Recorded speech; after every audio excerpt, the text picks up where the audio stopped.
Ladies and gentlemen, boys and girls, Mr. and Lady, thank y'all for tuning into Kinetic Aesthetic. It's your boy Jerm, and we are so back. We are so fucking back. It has been a long time. It's literally been since 2018, but the Bears have clinched a winning season.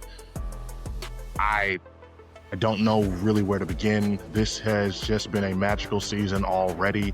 To start out 0-2 and to find ourselves here at 9-3 all these weeks later, I don't know where to begin. Shout out and all the credit, massive kudos go to Ben Johnson. This man has literally, because this team is not wildly different aside from the rookie additions compared to last year. This has just been a coach who's been able to come in, utilize the talent at his disposal, take advantage of pretty much everybody that he has at his fingertips. And not even just him. Shout out to all the coaches on the staff, Dennis Allen, Al Harris, hell, even the offensive coordinator, even though that's basically Ben's job. These guys have really come in here and worked as a unit and transformed this entire culture.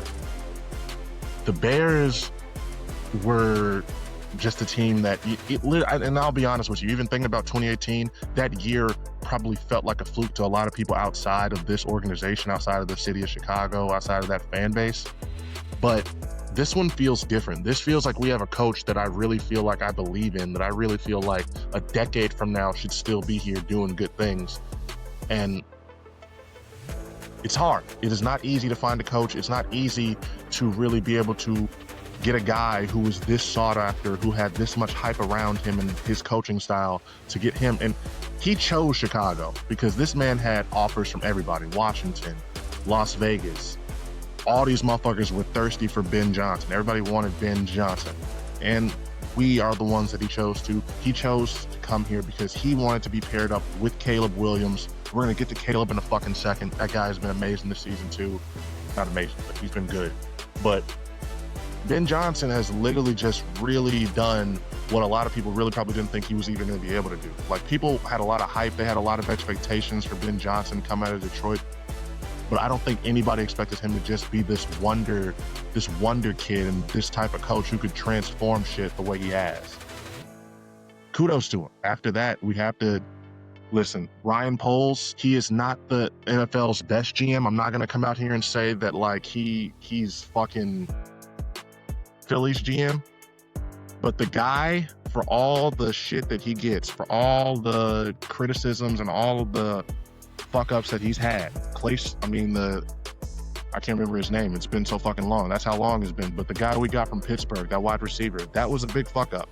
But this man had a great offseason, 2 years in a row, and this year we're actually seeing all of that come to fruition. We're finally seeing all of that gel together, and he deserves a lot of credit for that, man. He deserves a lot of credit finding Ozzie Trapullo, that offensive tackle they took in the second round, going and getting Luther Burden, who is already he hasn't had many catches. He hasn't shown much this year, but I see it. I see what he's going to turn into, and I'm excited for him. And then just getting Colston Loveland. Just knowing that, you know what, we are going to get the tight end that's going to be the best for our system, for this organization.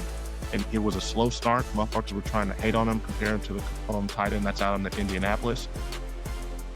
Loveland has shown up. He is having a great second half of his rookie year, and I'm just so excited to have him and Cole Kmet for a couple of years. This team is just built great when you really look at it also, because we have every offensive starter locked up until 2027. What that means is that for the next 2 years, we can expect consistency, we can expect continuity at these positions on this side of the ball, and that is something that the Chicago Bears, I really don't think we've ever really had that. So we just, as great as this year is, as amazing as this season has and is going to continue to be, we still have so much more to be excited for the fucking future. But for right now, we got the number 1 seed, baby. Thanks to the Carolina Panthers beating the Los Angeles Rams. Thanks to Bryce Young having the game of his fucking life. They're in the number 1 seed. We control our own destiny. Everything that the Bears want is right in front of them. If we want to be the number 1 seed and have playoff football go run through Chicago on the NFC side, all they have to do is win out. And if I'm looking at it realistically, 3 more wins. You get 1 win off the Packers, beat the 49ers, and then, just to make everything perfect, whoop the shit out of Cleveland. That's 3 wins right there. That's going to get us the #1 seed. That should get us everything that we want. Do I want us to sweep the Green Bay? Yes. Do I want us to knock their ass out of the playoff scenarios and everything like that? Hell yeah. But we don't need to be perfect. We've done so well with everything that's been in front of us so far that we don't need to go and break our own legs or do a whole bunch of extra shit just to get where we need to be. Now, when it comes to Caleb, that was not his best game for the first couple quarters in Philly. That was not his best game the week before that. But Caleb is, again, showing improvement. Steady, constant, and consistent improvement. And that's really the big thing that I've just started to really just look for. I don't care if he reaches 4,000 yards anymore. It's not going to really do anything for me. I'd rather, if anything, he just has a solid ending to the year and then go crazy in the playoffs. That's where I really want to see him take that next step, explode onto the scene. If Caleb can have a great playoff run, I think that is the X factor for our playoff, for us like winning the Super Bowl or not, is Caleb like turning it on in the playoffs. If he can, and I've said this before, I think he's going to make the Josh Allen leap next year or the 4th year, where he just really starts to come in 70% completion percentage, starts really just having a whole bunch of magnificent games back to back. But I don't need it this year. We don't. We have a great running game. This offensive line, listen, going into the Philly game, I thought it was top 10. I thought we would have a challenge. It would be a real like battle in the trenches. They whooped their ass. They were pushing these niggas around. The replays showing all these offensive linemen just bulldozed, bullying niggas. The run game was averaging like 6 or 7 yards a pop. They're top 3 and we are not 3. So like, let's really just understand this offensive line that the Chicago Bears have. That is exactly what you want going into December and January.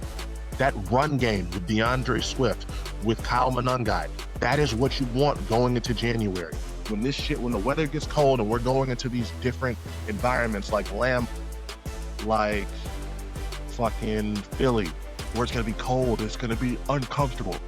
That's where you want all of these guys to be at their best, to be going so hard, and you want to have a run game that is undeniable, and that is what we got. So I'm fucking ecstatic. I'm fucking feeling good. The wide receivers are good too. It was a slippery field out there, and it wasn't the type of game where you were going to want to pass the ball anyway. So I know some people will be like, hey, Caleb really didn't look good outside of that one throw to Kmet in the 4th. I'm going to agree with you, but I'm going to give him a little bit of grace. And also, it's like I said, we don't need him to be perfect. We just need this man we need this nigga to be clutch. That's literally it. At this point, we don't need him to really be at 60% completion. You want it. That's the goal. That's the bare fucking minimum. But at the end of the day, if the game is close in the 4th quarter, we need Caleb to win it then. Because as long as he continues to not turn the ball over, and I know he had that one interception, that is an example of what I would say Caleb just showing he's playing like his height. Because there are times when I literally will forget this man is only 6'1". He's not a Josh Allen. He ain't a Pat. He's just really not a big guy in terms of football standards. He's dead. He's bigger than me, even though he's shorter than me, but you know what I'm trying to say. So I got so much good things to say about this offense, man. They are great. They are amazing. Defense.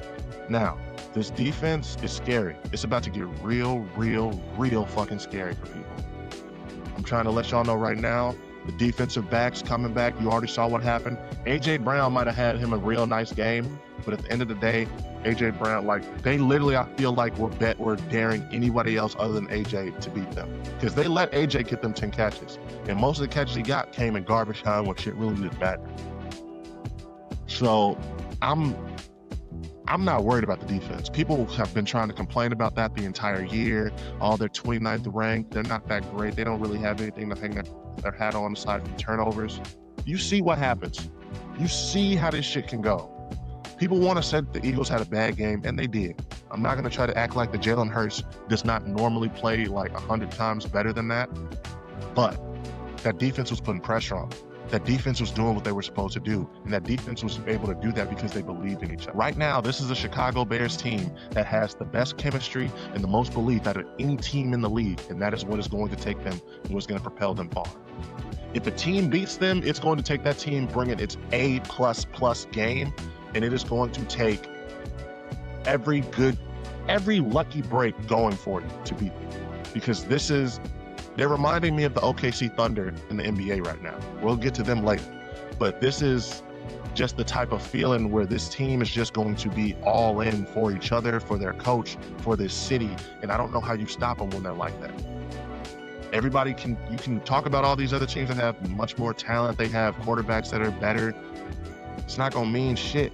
So if you're a fan of anybody outside of Chicago right now, if you're an NFC team, you don't want to play us right now. I'm going to tell you that right now. If you're a team like Seattle with a quarterback in Sam Darnold, who in a big game has shown himself prone to shit the bed, you don't want to face us with Deshaun Wright, Kevin Byard, and all these other motherfuckers thirsting after him to just give them that ball. You don't want to face us if you're Green Bay, who are always consistently playing down to the competition. Watch next week.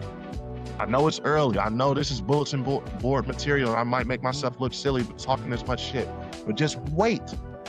Wait till you see what happens when we play a team like that.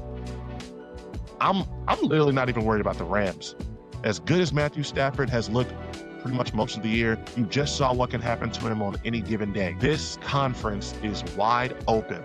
It is ours for the taking if we want to take it. If we want it bad enough and we're willing and we put the work in that I know that we should, this conference is ours. Now, AFC is still the AFC. There's still a lot of teams over on that side, even despite them like Kansas City, despite them being 6-6, I'm not counting them out. I'm not ready to say anything negative about Kansas City. And to be perfectly honest with you, if you were to put us in the Super Bowl against them as of right now, it's a toss-up. Despite their record, despite what we've seen, they still have Patrick Mahomes, they still have Andy Reid. So I still am not going to come out here and say that I think that we are just a Super Bowl favorite or anything like that. We're contenders for sure. We've got the talent, we've got the coaches, we have the team. We just have to continue to improve, because as good as we are now, the sky's the limit. But what's scary is that they can get even better. Alrighty, everybody. So it is now time to talk about the rest of Week 13 in the NFL. Starting things off, we had the Packers and Lions playing on Thanksgiving. Listen, I don't know what's going on with the Lions. I am not entirely sure what to make of them.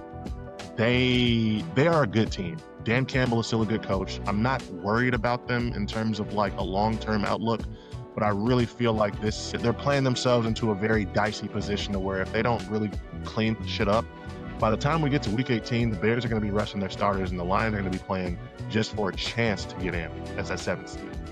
They're going to need to clean shit up. They're going to need to figure something out because they're just not playing well. I just don't know what to say. And the Packers, listen, the Packers are not a bad team. They're not terrible. I'm not gonna try to lie on them this year. I just don't believe in Jordan Love, and I just don't believe that this is a team that, when push comes to shove, is going to be able to compete against a team like Philly or a team like LA. I just don't see it. Moving on, we had Cowboys beating the Chiefs 31-28. Cowboys have come on like crazy over this past fucking couple weeks, pretty much ever since the trade deadline and when they got Quentin Williams. You combine that with, and I don't want to make this use this as an excuse for why they're getting so good now, but the tragedy that they are at to go through losing their teammate Marshawn Kneeland, I do feel like they are playing for a lot more. They're all that. It's sad and it's sort of morbid, but it is true. When you have some tragedy happen like that, it can bring people together, it can galvanize them, and it can make them just a lot tougher to deal with. And it feels like that's where they're at right now. Kansas City, on the other hand, though, I don't know what the fuck to say about them. 6-6 is definitely not where I had them being at this year. I don't think they're done. Dynasty is not over. But this year, they might miss the playoffs. Listen, the Patriots, when Dynasty was first getting started, They won in 01. They missed the playoffs in 2002. Then they won the 2 straight in 03 and 04.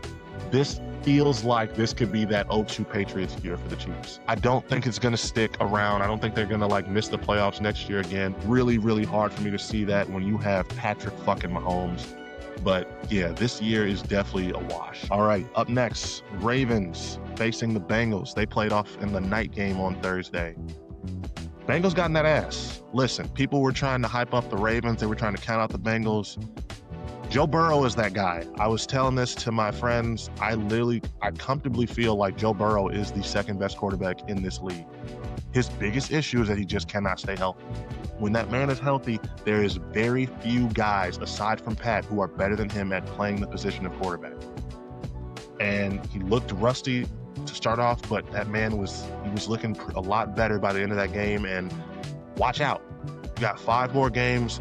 I can easily see the Bengals getting some shit done. I can see them sneaking into the playoffs. Yeah, they're going to need to have some of these other teams lose, but they play the Ravens again, so it's not like they can't get that done.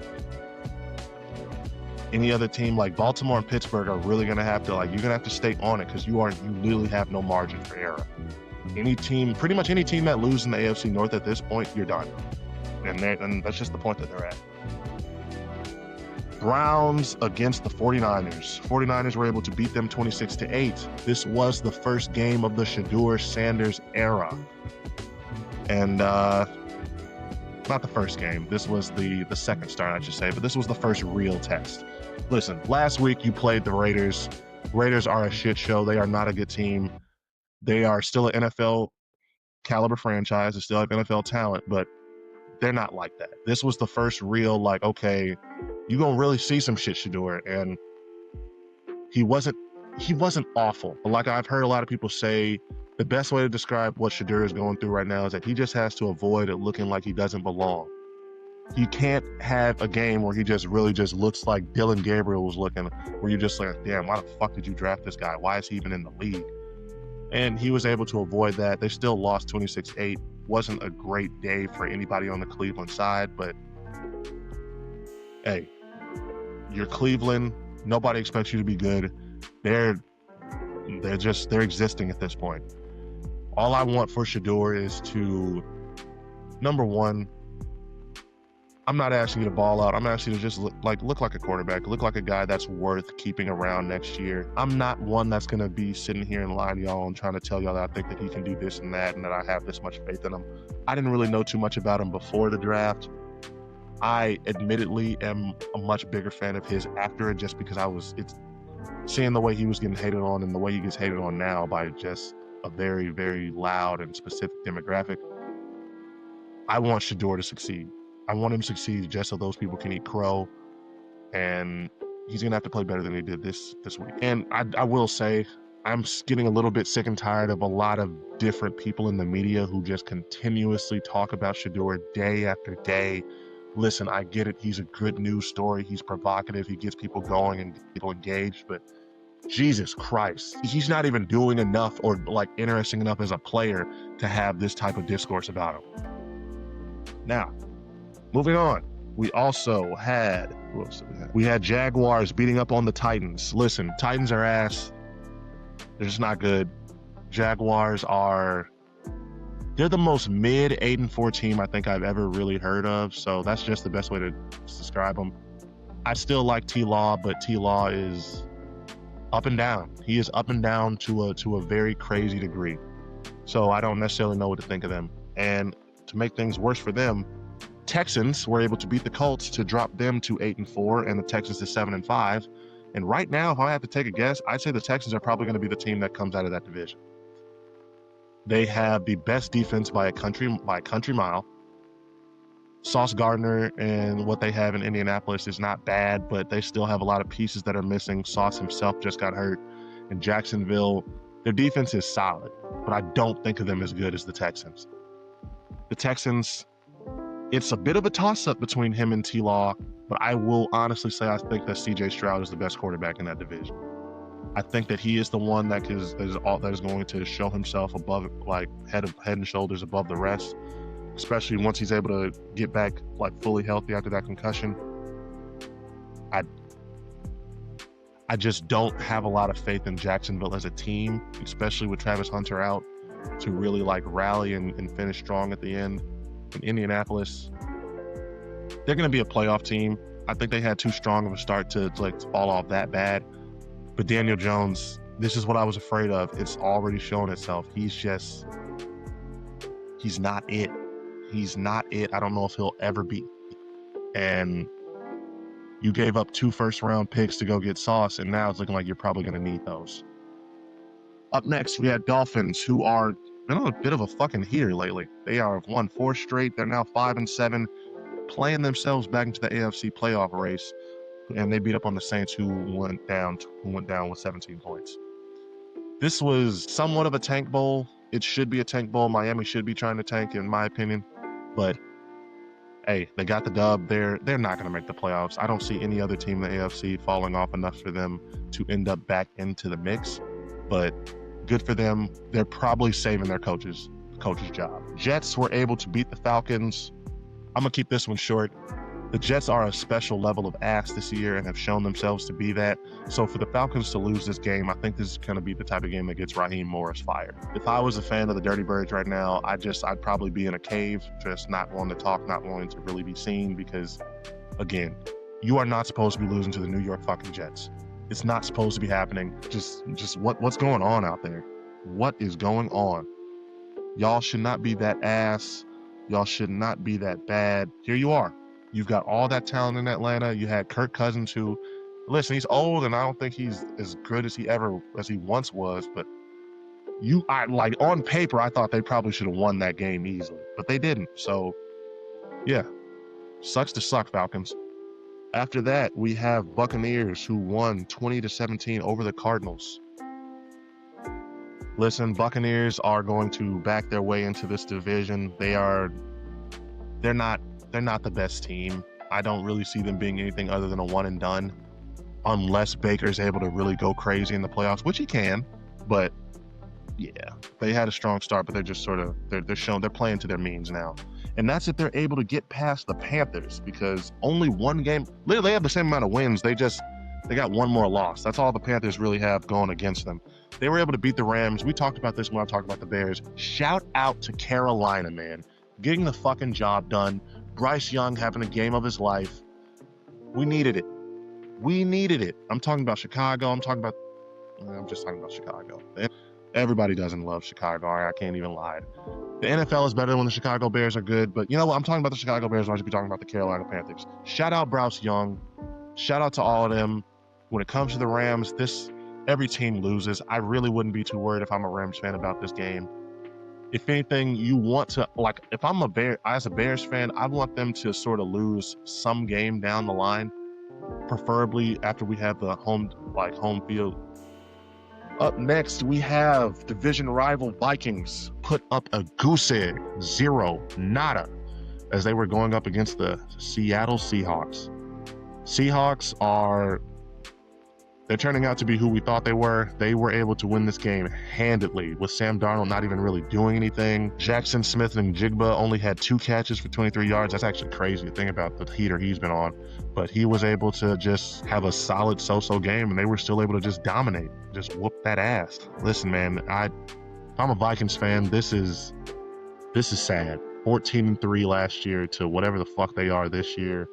I don't know if they're going to win another game this season. It sucks to suck, man. It really does. You gave up Daniel Jones and Sam Darnold just so you could keep JJ McCarthy and have him shit the bed like this. That's got to feel bad. I feel for their fans. If this continues, you already know Jetta's going to try to come out and like make some type of a request for a trade. So sucks to fucking suck. Up next, we had the Steelers getting their ass whooped at home by the Bills, 26-7. Bounce back game for Buffalo. They needed that after the way they've been looking the past couple weeks. That was good for them. They ran it down their throats. Listen, Steelers, it is looking like you're done. This might end up being that first losing season for Mike Tomlin. I hope it's not the case, but they are trending very much so in the wrong direction.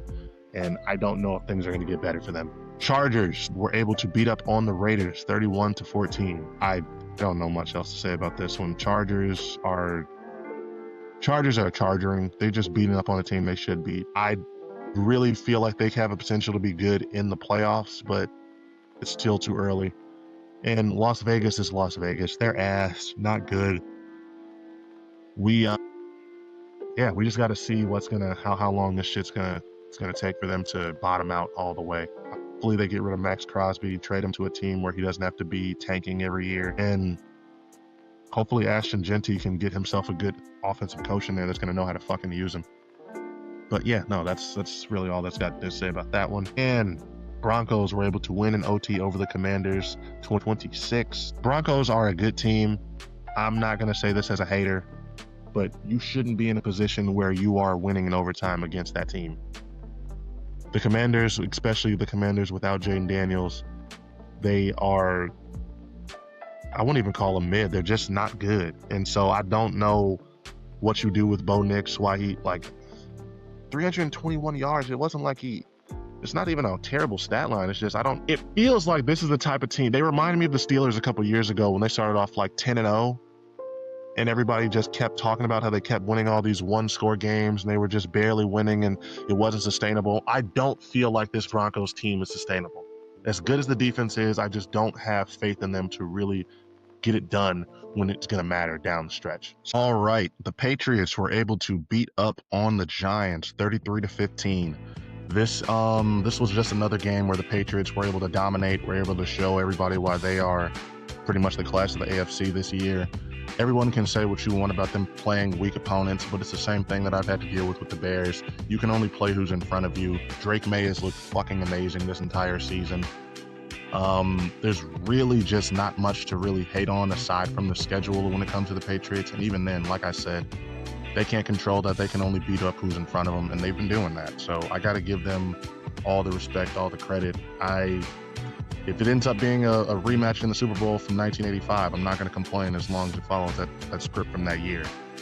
When it comes to the Giants, they're just not that good of a team. The most troubling and noteworthy thing to really say about this one is Jackson Dart has got to learn how to slide. He's got to learn and stop looking at it the way he looks at it. I don't know where that comes from, that whole mindset, but you literally have too much on the line. You have been in concussion protocol 3 or 4 times this season alone. You're not going to last past 3 years if you keep up this, I gotta be tough, I gotta use my legs, and I gotta run, and I gotta face contact type shit.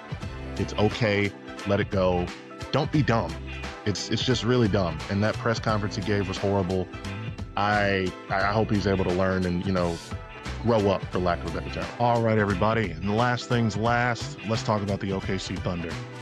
Now, for those of you who have not been paying attention to the NBA this season so far, don't blame you. It is pretty early.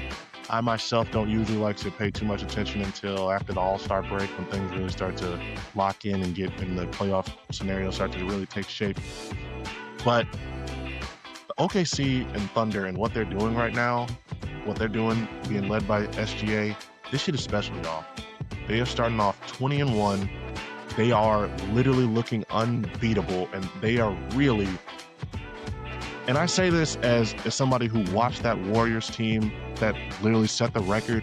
I watched them closely. That was one of the more I was really into the NBA that season. These Thunder, they might end up beating them in terms of the record. They might clinch it. They might do it.